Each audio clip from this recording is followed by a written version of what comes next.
Welcome everybody. I'm Robert Johansson. I'm the chair of the Australian Friends of Asha.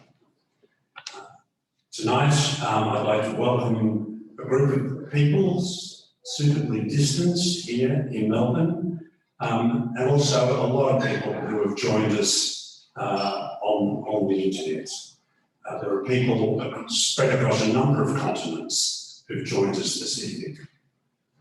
Our objective tonight is to remind some of you and introduce some of you to the work of Asha. Asha is a project in Delhi that works in the slums of Delhi. The Australian Friends of Asha have been in existence now for nearly 10 years. We were gathered together initially by the then Governor of Victoria, Honourable Alex Chernoff, and I'd like to acknowledge Alex, who I think has joined us tonight. The idea was that we would support the work in the slums of Delhi, work being done by Dr Kiran Martin. Dr Martin started in Asha over 30 years ago. She was a young paediatrician, turned up into a slum in Delhi to deal with a cholera outbreak, and she stayed. A local health problem turned into a childhood health project, into a maternal health project, into an urban infrastructure project, into a land rights campaign, and into a wide education project. Truly is a social transformation spread across a whole range of areas and disciplines. And now Asha works with over 700,000 people spread across slum areas all over Delhi. Tonight you'll be hearing from a number of people who've had contact with Dr Martin and with Asha, and I'll introduce them to you one by one, and we'll also have a chance of hearing from Dr Martin and going into one of the slums in Delhi and seeing what's happening there. Our objective tonight is to raise the money to support this work. We in Australia have been able over those 10 years to provide a lot of support, but as you can imagine, and particularly in these times where slums have got shut down, the need for funding to support this work is immense. And so I hope that from having this exposure, you'll see how important it is that this work goes on. The first person you'll hear from, I'd like to introduce, is the former Prime Minister, the Hon Julia Gillard. Hello.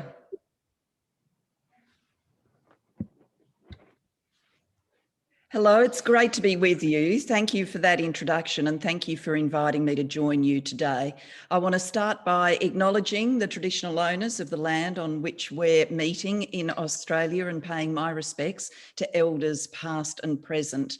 I want to thank you too for tolerating my time constraints. This is a very brief drop-in.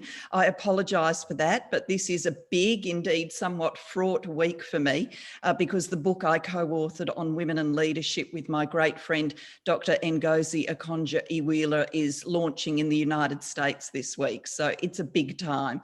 Some of the days I feel like the circumference of my world has become this box in front of me, but I'm delighted that it's this very technology that can help bring people of goodwill together in support of a good cause.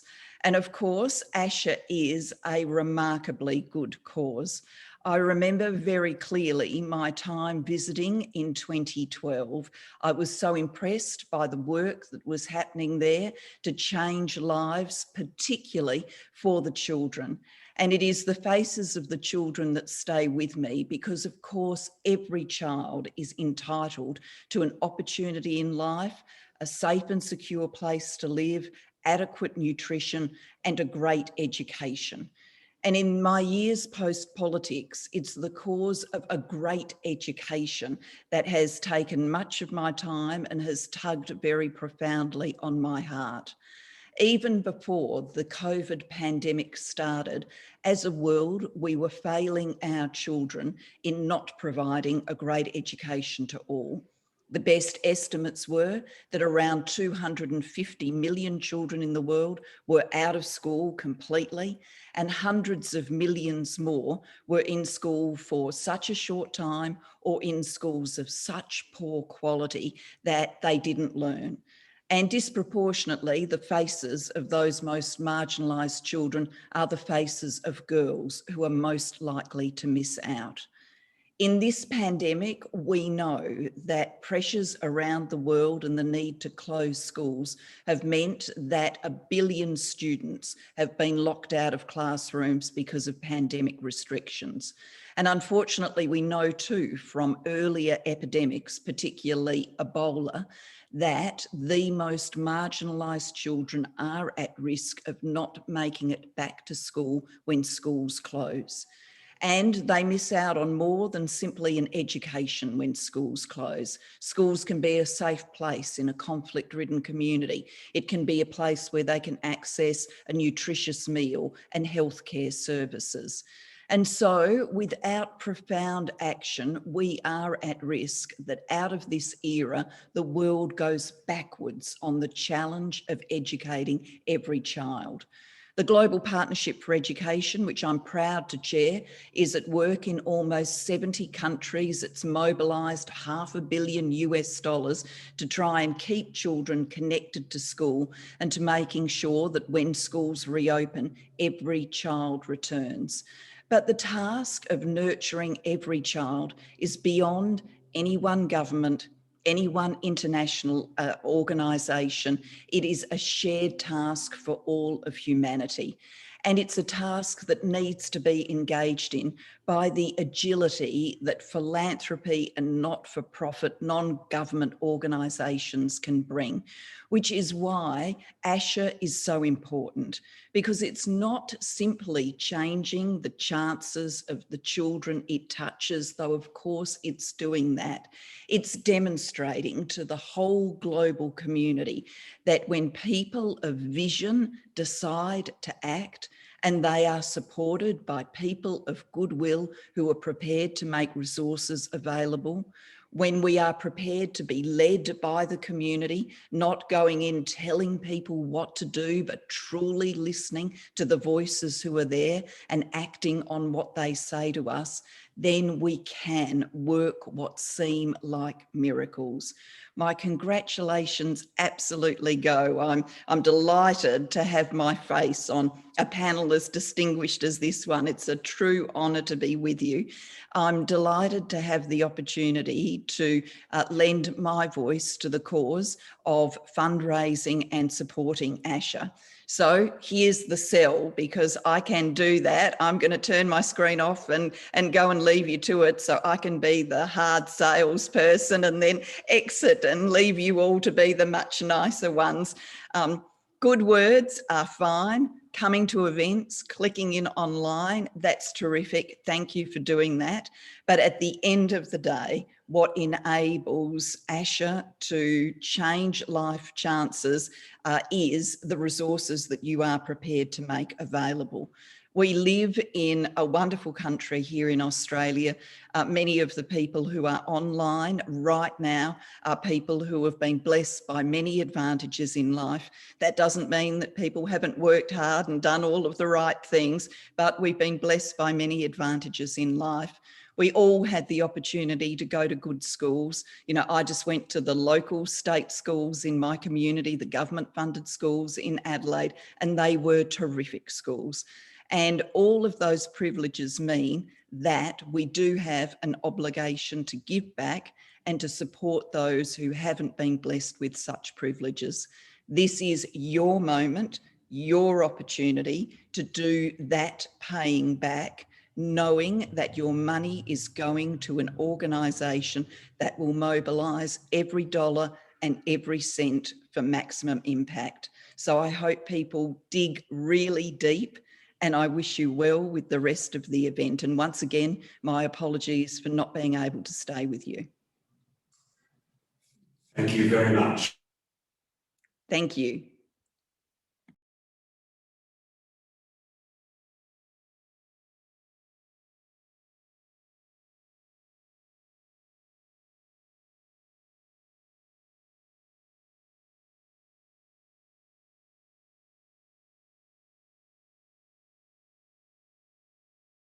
you, Julie Bishop.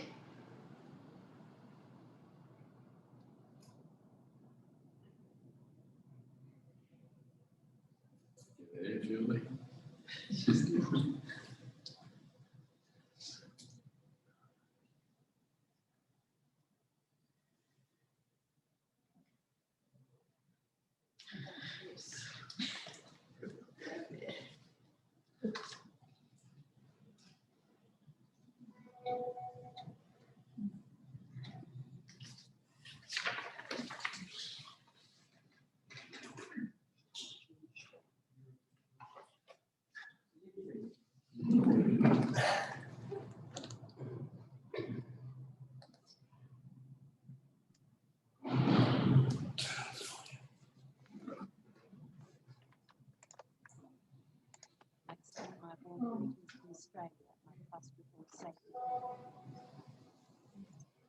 One of my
I think she's saying how terrible it is in Perth.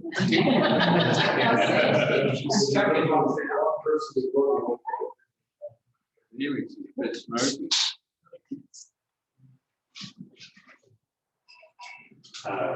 Sorry about all this. What are we doing? Are we getting on to the next one? Yes, that's right. So we particularly wanted Julie Bishop because she's also visited Asha in her role as Foreign Minister.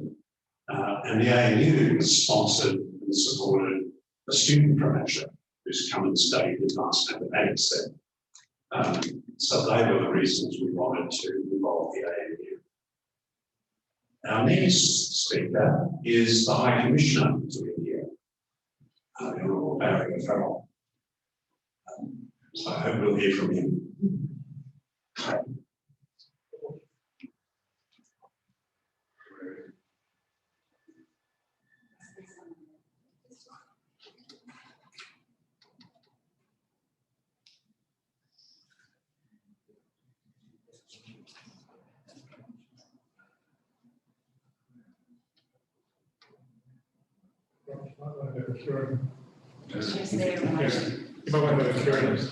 Yeah, I think we'll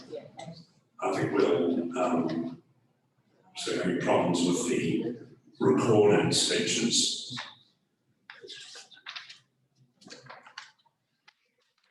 So we will now go to the first live cross, or the second live cross. So I'd like now to introduce Dr. Martin. You'll remember she's the woman who turned up in the slums in Delhi now over 30 years ago. And she's joining us today from Boston, where she is. So over to you, Kiran.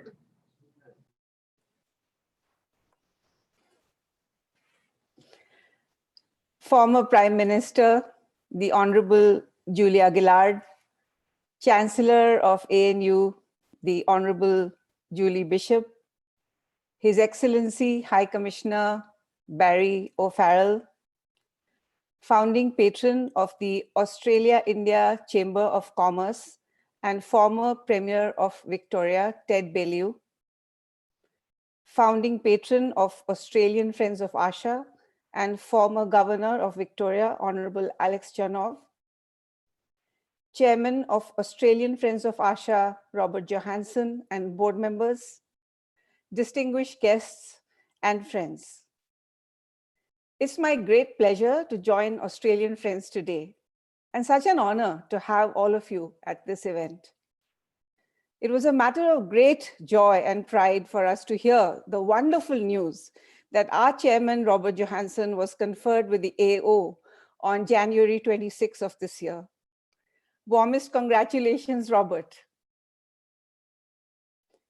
Through Asha's journey to support some of the poorest in India, Australia and its people have been all-weather friends. Perhaps it's the deeply held values that we share. I've been struck on my visits to Australia by the depth of egalitarianism, the idea of the fair go. And with the help of so many Australian friends, a fair go is what Asha is seeking to provide for slum dwellers. Asha has been supported at every level. We have been blessed by support from former Governor Generals and Prime Ministers, Ministers and High Commissioners, to Australia's corporate giants like Macquarie, Rio Tinto, and the Australia-India Chamber of Commerce, to Australia's most prestigious education institutions like the University of Melbourne, Trinity College, Sydney University, ANU, and the University of Queensland. To everyday Australians like school children, nurses, and teachers that fundraise and volunteer. The breadth of support is truly a testament to the Australian spirit. And the Australian spirit is shining through again to support Asha and its communities during COVID. Thank you for standing with us in this crisis. Many will know the story of Asha. Asha was born in a health crisis, a cholera outbreak in a Delhi slum community in 1988. As a young pediatrician, I provided nailed intravenous drips to a tree and offered healthcare to communities that had been left behind. Healthcare is Asha's foundation, its history. We have stood with Asha's poorest communities and battled disease, battled poverty, battled lack of education, battled infrastructure and finance gaps. Yet in all of Asha's 30+ years, we have not had a bigger battle than the one we have waged against COVID. For the 91 Asha slum communities and the 700,000 that live in them, COVID has brought economic despair. When the Indian government declared a lockdown, employment suddenly ceased. Day laborers, maids, rickshaw pullers, construction workers. These were the fragile, low-paid jobs that kept families from starvation. The health crisis went far beyond coronavirus. Government workers stopped coming to clean the public toilet blocks. Routine immunizations were put on the back burner. The elderly couldn't access badly needed medical services to manage non-COVID medical conditions. Asha was the first responder. The lockdown was announced at midnight on March 24, and we were out in the slums the very next day. The only other group was the police, who were enforcing the lockdown. The first thing we did was contact the young people, the students. One of the huge success stories of Asha has been the education program supporting young people into university. They now form a motivated, energetic force for change in slum communities. So when we put out the call for help, the young people responded. They formed a battalion, the Asha COVID Warriors. With their help, Asha provided 3 waves of support. First, the warriors provided information and reassurance. They went from house to house explaining the implications of the virus, what it means to wear a mask, wash hands, stay safe. The warriors returned with alarming stories of desperation. Our second action was therefore addressing a desperate hunger with cash payments. Warriors tracked each household with urgent needs: the disabled, the elderly, pregnant mothers, the very poor, and provided emergency payments. Third, we put together parcels of basic food and provisions, including rice, wheat flour, lentils, oil, spices, and soap. This was a massive procurement effort which required the full Asha team, especially because the supply chain was broken. We have been spending at the rate of 150,000 Australian dollars per month just to keep families from the brink. But we could not stand by while our communities were in crisis. I recall one family broke down in tears. They had 3 young children who had not eaten in 4 days. They were overwhelmed that a parcel was delivered direct to them. And this was a typical story. Asha's support went beyond practical necessities. We emphasized the importance of love and the importance of positivity. We were seeing families in such despair that they were neglecting to cuddle their children, including young babies. Asha started supplementary nutrition sessions for mothers with children under 5. We provided high-calorie, high-protein laddus. A laddu is like a sweet protein ball to counter malnutrition. Importantly, it encouraged mothers to take the time to feed lovingly and cuddle their children. While we face one of the greatest challenges, Asha warriors carry a message of positivity, of hope. After all, Asha means hope. It is in our DNA. Thousands of families continue to be in a state of financial distress because there is no work or little work. We must double our efforts. We must make sure we don't leave anyone behind. I was deeply concerned that the progress we had made in supporting students to excel and gain admission to university would be reversed. COVID has tipped some Asha students off course. The odds were stacked against them.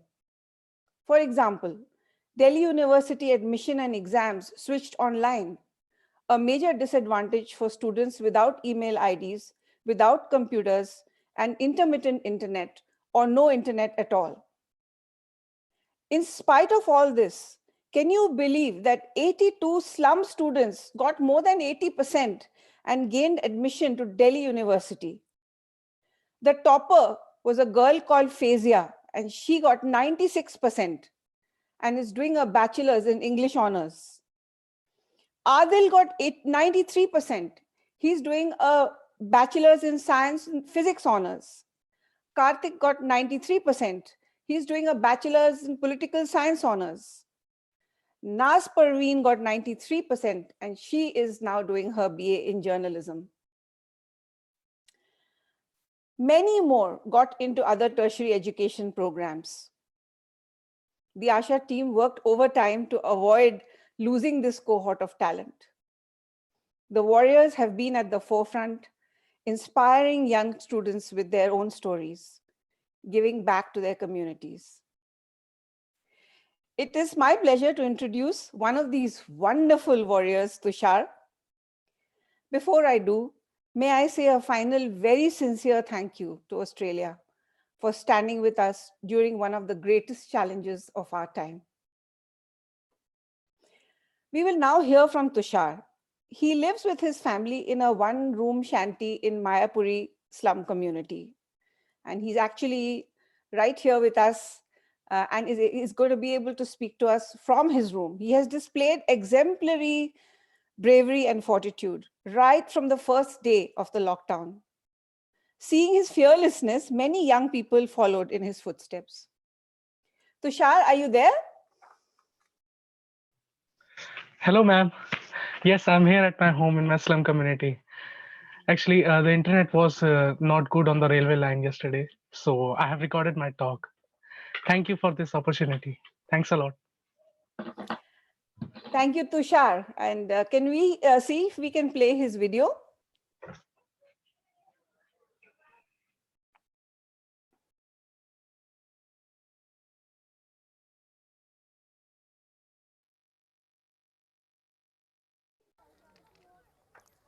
Hello everyone, my name is Tushar and I live here in this slum colony next to these railway tracks in West Delhi. My home has one room shared by 4 family members and it is right in front of the largest open drain of Delhi. My father is a laborer working in a scrapyard earning 120 Australian dollars in a month. When I study at night, I would read under a dim light of a small lamp in one corner of the room to not disturb his sleep. I was introduced to Asha by one of Asha's ambassadors who told me about the higher education program. Through the mentoring and financial help I received from Asha, I was able to complete my BA with honors in history at the prestigious Delhi University. Without Asha's help, I would have become a liberal like my father. The nationwide lockdown in March created havoc in the slums. The majority of people in my community are daily wage laborers working in the scrapyard, and my father is one of them. Overnight, my father became jobless, and after 1 week of the lockdown, our savings were exhausted. We started having just one meal a day, and the situation of most of the families living here was similar to ours. Fear and anxiety gripped the slum dwellers all over Delhi.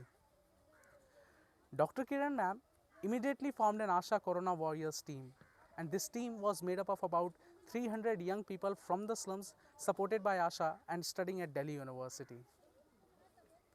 I felt fortunate to be a part of this team.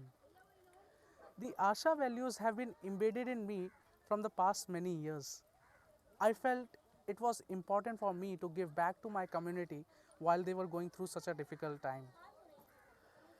Then our team of warriors went from home to home and lane to lane to explain the importance of wearing masks, social distancing, and washing hands regularly.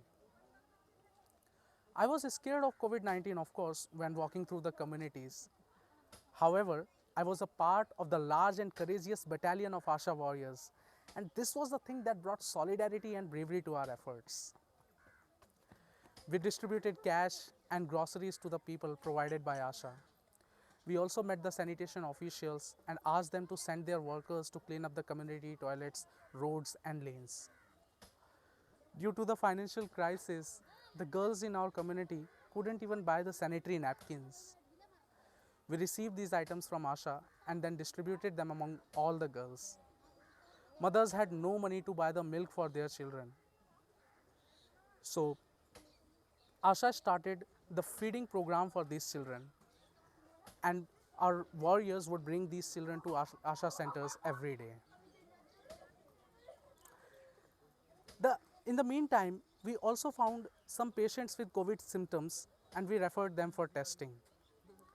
The government began distributing grains through the food subsidy card, but unfortunately many people didn't have this card.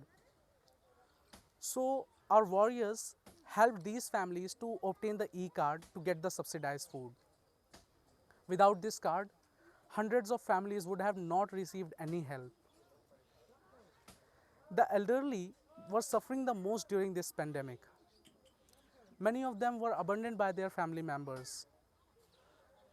Our warriors went to their home, started meeting them regularly, and we provided them with medicines and groceries. And the most importantly, we provided the emotional support that they needed that time. We are continuing all these activities till now. Because of the pandemic, schools and colleges were closed. Delhi University moved to online exam. Admission of high school students to Delhi University also became online. It was a huge challenge for Asha students who did not have computers, smartphones, or high-speed internet. But we knew that education is the only key to breaking the cycle of poverty. We also found ways to helping them do their exams and obtain admission in Delhi University. I must say that if the Asha team and warriors were not there, not even a single class 12th student would have been able to go to university in 2020. The community always expressed thanks for all we did for them. I felt very proud that I was able to bring justice and compassion to the most vulnerable people in my city. We are very grateful and thankful to our Friends of Asha in Australia for standing with us during this desperate situation. We cannot forget what you have done for us. It will take a long time for people to become financially stable. Till then, we are determined to continue our efforts, and there's a lot of work to be done, and we hope that you will continue to stand with us all the way until life becomes more normal. And I would also like to mention one more thing, that I'm hoping to get a place at Sydney University this year to begin my master's. So I ask you for your praise as I work with Dr. Kiran Martin on my application. So thank you. Thank you so much for hearing from me today. Thank you.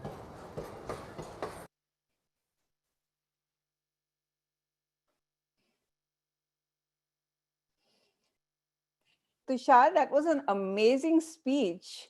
You're turning out to be such a good public speaker. Maybe you'll be a TV star someday. Thank you so much, Tushar, for sharing your story with us. And I now pass it back to Robert. Thank you, ma'am. Thank you, Kiran, and thank you very much, Tusha.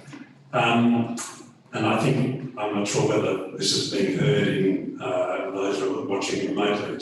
I think the sound problems are limited to those of us here, but I think that image gave us enough of a sense of all that's going on there. Next, I'd like to introduce a young man who has lived in Australia now for 18 months. Abhishek also comes from the slums of Delhi, and he's one of the very few people from those areas who've been able to go overseas and study. And through the generosity of University of Sydney, college there, he's been living in Sydney for the last, now nearly 2 years, 18 months. We hope that this was going to be an experience where he could enjoy a lot of the breadth of Australia and see lots of parts of it. But his experience so far is limited to a very small area in the middle of Sydney. But I'd like to introduce Abhishek, and he will tell us a bit about his story and what's happened to him. Abhishek, over to you. Thank you so much. Hello, everyone. I'm delighted to have this opportunity to be able to address you all. As a child, I was born and spent my early childhood in Jammu and Kashmir. My father earned well to sustain the family. Both my brother and I had beautiful dreams about our future. But then, dreams sometimes get destroyed. My father got addicted to alcohol and completely stopped working. He abused my mother physically and mentally. He would beat my mother whenever they used to fight. It broke my heart to see that, and sometimes I used to cry. When my mother could not bear it any longer, she decided to leave him. We then fell into poverty and kept moving from one place to another in search of shelter. Finally, we arrived in a slum community called Piragadi in northwest Delhi. There are 2 rooms in my house. One room is used as bedroom where we all live our daily lives. We sleep together in this room, and this is where I study. The size of room is about 60 square feet. The other room is a tiny kitchen. My house is made of tin, which gets tremendously hot during summers and extremely cold in the winters. Living in the slum is not easy. People quarrel out loud, play loud music, and often you can hear everyone interfering in your personal matters. Concentrating on my studies was very difficult. There is an open drain on one side of my house. The drain is always filled with plastic packets and garbage, which often overflows. Malaria, dengue fever, and diarrhea are common because of the flies and the mosquitoes. During my high school years, I began to visit Asha Center in my slum regularly. The entire Asha team, as well as senior Asha students and graduates, motivated and inspired me to study hard and get the required marks to secure a seat at the prestigious Delhi University. I began to study at the Asha Center instead of my house, as it was a quiet, safe, and comfortable place for me to learn and study. Asha provided me with study materials and question papers, which helped me a lot in my exams. They also conducted mock tests for me to help me get the experience of real exam environment. I could hardly believe it when I got 89% in my 12th class school living exams. I can truly say that it was because of Asha showed me the way. I can never forget the day when I met Dr. Kiran for the first time to share my exam results with her. I had no idea about the university education since no one in my family or community had ever gone. She took me under her wings to mentor me personally. I felt so fortunate that she had decided to take personal interest in me.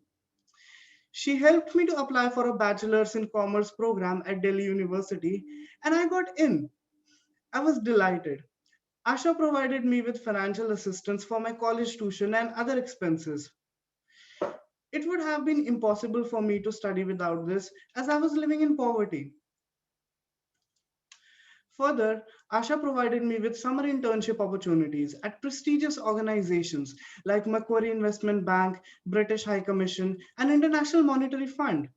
These internships completely changed my life and gave me insights to the professional and corporate world. Such opportunities are rarely available even to middle class Indian students. One day, Dr. Kiran gave me a piece of news that stunned me. I found that among many students, she had chosen me to be sponsored for a master's program in management science at Sydney University. This program would provide me international exposure and familiarize me with global management practices. Never in my wildest dreams I could ever imagine that I can get an opportunity to study at an international master's program in such a prestigious university. There are so many aspiring students who were interested and I'm sure were deserving of this scholarship. I consider myself most fortunate to have been chosen. Not only I will be able to build a wonderful career, but also will be able to help other students from Asha slum communities with similar backgrounds to mine. Through paying it forward, I will be able to help many other young people from disadvantaged backgrounds to get better opportunities in life. Last year in November, there was a major Asha event at my slum colony where the Vice Chancellor, Dr. Michael Spence, Miss Tanya Rhodes Taylor, and some other members from Sydney University were invited. The Vice Chancellor gave me my scholarship trophy in the presence of my family and community. I kept thinking it was a dream.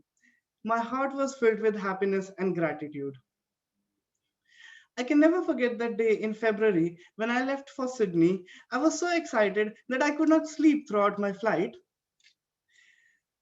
Once I reached Australia, I met senior Asha graduate Mahinder, who had studied at University of Melbourne and now is working at Macquarie in Sydney. Mahinder became my mentor and guided me on academics as well as culture of Australia. I'm living at the beautiful Santa Sofia College. When I came here, I had my own room for the first time in my life. I go to dining hall to enjoy the delicious meals.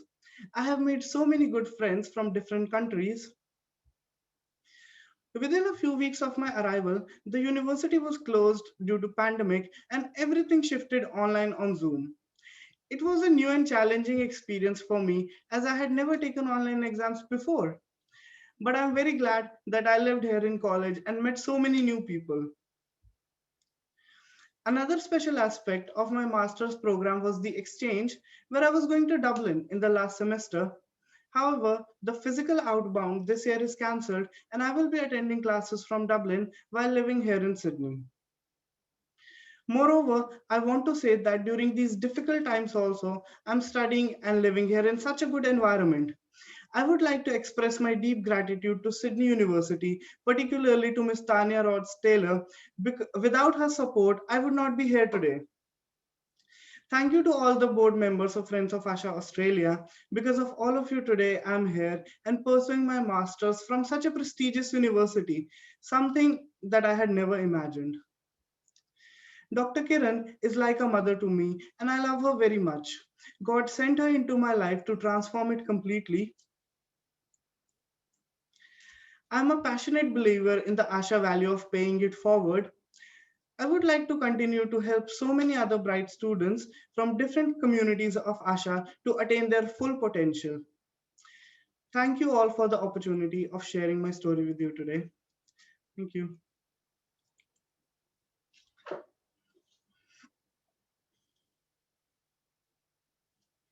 Very much, Abhishek. I spend a short time each week talking to a young girl who's doing an undergraduate degree in Delhi, and to see her sitting on the floor of the room, which is their house, on a small, fairly primitive mobile phone. And that's where she speaks to me from, but it's also where she does all her university from. It's extraordinary, the efforts these kids go to take advantage of the opportunity that's been given to them for their lives to be transformed. It is really impacting, I'm sure.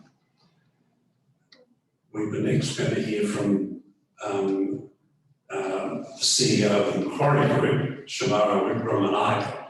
Macquarie's been a fantastic supporter of Asha. As Abhishek has said, they provide internships in Delhi, and they've also provided monetary support, been huge supporters of this Asha project, and we really can't thank them enough. So now we've got a message from Shemara.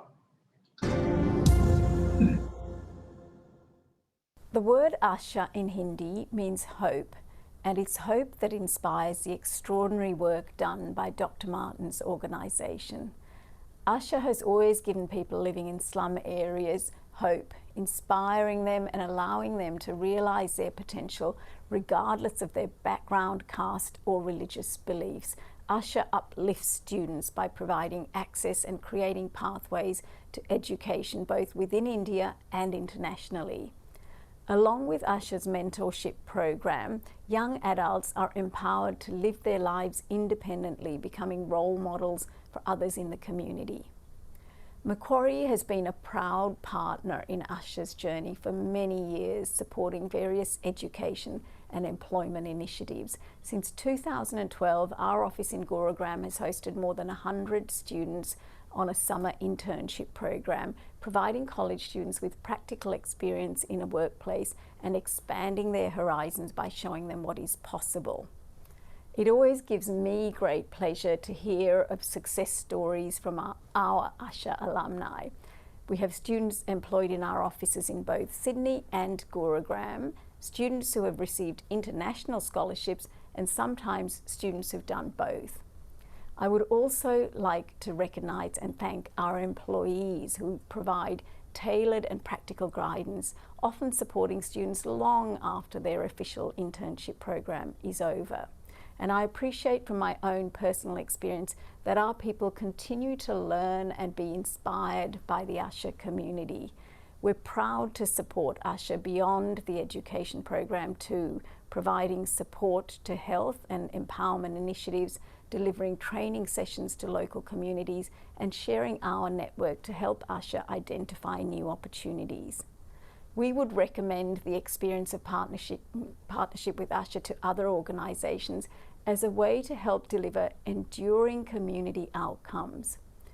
The global pandemic has presented many challenges, and the social lockdown measures continue to have profound impact on businesses, livelihoods, and communities. And as we know all too well from our own staff in Gurugram, India has been dealing with the impact of the pandemic for a long time. While we don't know definitively how long the current situation might last, On behalf of Macquarie, I'm glad to show our continued support for the work being done by Asha. To the team at Asha, congratulations on the 2021 Australian Friends of Asha event, and thank you for your ongoing contribution to the people of India. We do thank Macquarie and Shemara for their support. They, as Shemara said, they are one of a whole number of organisations that now provide financial support, but maybe even more importantly, open their doors to let children go, work, broaden their horizons, experience a whole different set of possibilities to those from where they come. Many of you I know have been to visit the slums in Delhi. They are difficult places, even without imposition of restrictions of COVID and limitations of work. But people go there because it gives them a possibility for a better life than the life they leave behind. And so the opportunity for us to help them opens up a whole lot of possibilities, I think, for all of us. For it to send one of those children to university in Delhi, this is fees, books, support, and in many cases clothes, is $1,000 Australian a year. It's on our reckoning a trivial amount, and yet out of that comes a whole lot of possibilities. An example, we thought hard about bringing students from Delhi to study in Australia, but when Mahinda graduated from Melbourne University, that increased the interest and the participation and the excitement in the slums for lots of children to keep going to school because there was something ahead of them. Every dollar that we raise today will be sent to Delhi.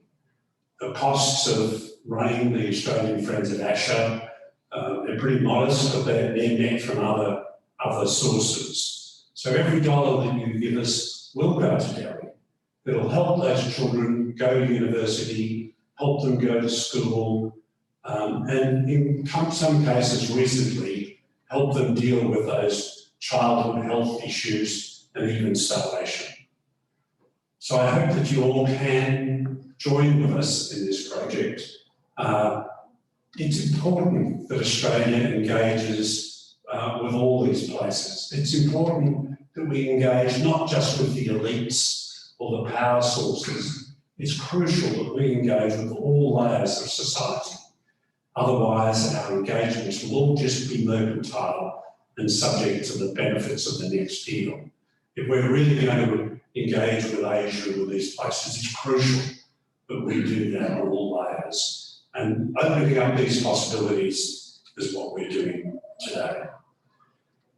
So thank you very much for coming today. And I'd now like to call on the former Premier of Victoria and patron of the Australia-India Chamber of Commerce, our partners in this project tonight, Deb Bailey, to say some words. Thanks very much, and congratulations on what I richly deserved for all the work, extraordinary work you've done in the community, and not the least of which you've been chair of the Australian Friends of Asha. And can I also thank Julie and Julia? I haven't seen Julia for a while. I think the last time I saw Julia, we were wrestling in the political terms, so it's good to see her in such good form. And Kiran as well, we take a hat off, collective hats off to you, Kiran. The extraordinary work you've done is an inspiration to so many people. And Tatusha Nabashek, and in particular, well done. Don't stop. You're inspiring already. You've lifted a lot of hopes around you, and you've got a lot of people behind you. So good luck. And this will sound silly, but many of us would trade places with you in a flash because you're young and aspirational. You have futures in front of you. Most of us are old and weary. So don't miss the opportunity. It's a fantastic thing to do. And thank you to Shemara and Macquarie for all the work they have done. And as Shemara was saying, Asha, the Hindi means hope. It's sometimes referred to in the world of Asha as also an acronym meaning action for securing for all. And I think it might have an application here as well. An extraordinary organisation in an extraordinary part of the world. And I often say to people, Australians don't understand a lot about India. That's historic, but we do feel a great kinship with India. There's a fundamental friendship there. But if you think about the size of India now compared to Australia, there's a dimension there we just don't understand. We just don't appreciate it. You can't appreciate it until you've actually been there. And you think about the challenges of the next 30 years in front of India. They're big now. India is huge. But in the next 30 years, they'll be adding 360 million people. That's 13 or 14 Australians. And we have some people here who would argue that our population is too big here. Well, just remember that in Delhi, the population of Delhi alone is bigger than the Australian population. And there are, I think, around 20 or even more than 20 of the nearly 30 states and territories in India that have populations bigger than Australia's. But that added another 13 or 14 Australias. So there are challenges now, but there are enormous challenges ahead. And Abhishek and Tusha are going to solve those challenges. And those challenges, if you think about it, if you're in the shoes of a politician in India, we have politicians here who worry about job numbers. Well, just to keep the current pace in India, the politicians in India have to find work for an extra 1 million people a month for the next 30 years, on average. It's an extraordinary task. And if you're spending any time in India, as I've done, you will have seen the slums, or been through the slums, or the people who've worked in the slums, and it is an enormous challenge. But it also comes with Asha, and it comes with great heart. So this is the moment of the evening where we ask the staff to lock the doors so you can't get out. You can't get out because we're all going to contribute to Asha and the Asha Warriors. And there are many ways to contribute. We can obviously contribute gifts of money, and that's much appreciated, as you said. We can give time. We can give a home in Australia for the students here. We can subsidise education. There are plenty of things we can do. I often say about the change that's occurring in India, that given the size and dimension of it, there will be political changes, there will be economic changes, there will be social changes, and there will be changing relationships. And the relationship with Australia will only grow, and in my view, only get better. And I refer to all of that change as being inevitable. Asha's challenge isn't inevitable. We can make it inevitable by supporting it. And I just want to say to you, Rob, thank you to you, Asha, to Kiran and Tushan Abhishek and all the others. Thank you to Julie and Julie for making their time. Julie may or may not be aware that we couldn't hear what she said, but I can assure you it was written. Wherever she is, she shines brilliantly. And thank you very much. So it's asking time. I'm not going to do anything more other than say thank you to everybody involved. The key to the door will come alongside the key to your heart and the key to whatever you're prepared to contribute to Asha. Thanks so much.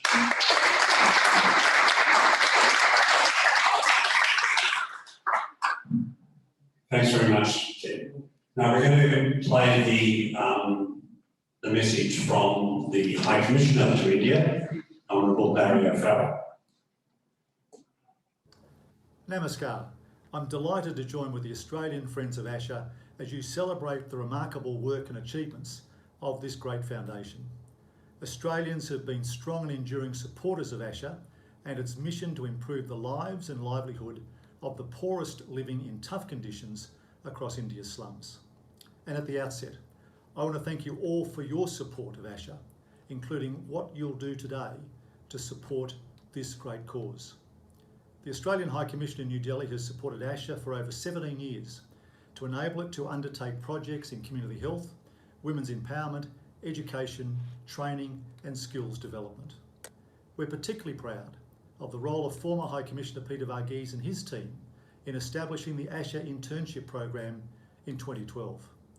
This program provides opportunities for young Indians like Abhishek, who's with you today, to gain experience in the workplace, develop professional and communication skills, and to build confidence. It literally transforms lives. Since its inception, the program has expanded considerably. There are now more than 32 diplomatic missions and businesses participating, and more than 300 Asha students have graduated from this program. Macquarie Bank, an Australian business with offices in Gurgaon here, has supported more than 50 Asha interns. And I want to acknowledge Group CEO Shemara Wikramanayake for Macquarie's support of Asha.